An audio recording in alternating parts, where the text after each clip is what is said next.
तुला माहिती का यो हंडा तुझ्या अंगावर पडल्यावर काय होईल माहिती तुला? माहिती का? नसून माहिती तुला? हां का ग?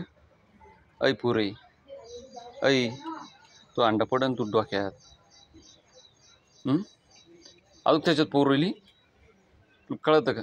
लहान लहान मुलं म्हणजे देवाघरची फुलं. हां ते नाही भरायचं. घरात होय ना.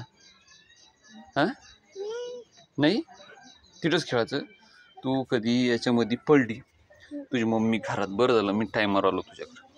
तुझी मम्मी घरात आहे, तू या हांड्यामध्ये डोकून पाहती, तू याच्यात पाहिजे, वरून ही बकेट पडली तुझ्यावर. हां का ग? ऐ इकडं बाई इकडं. ही बकेट कधी पडल्यावर काय करायचं आम्ही? हां नाही नाही पडत.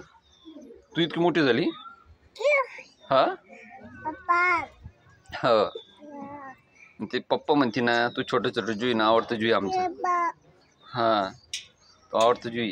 तू कशाला त्याच्यात डोकं ती? हां अशा तुमच्या मुलाची काळजी घेत जा, लक्ष ठेवत जा. घरामध्ये सर्व घरात कोणी गतिकडे हे बघा. आणि हे बघा आता आमचं पाणी इकडून तिकडे चालू आहे ते पहा. मुलांवर लक्ष ठेवत जा. काय करायचं? काय करायचं ग? ऐ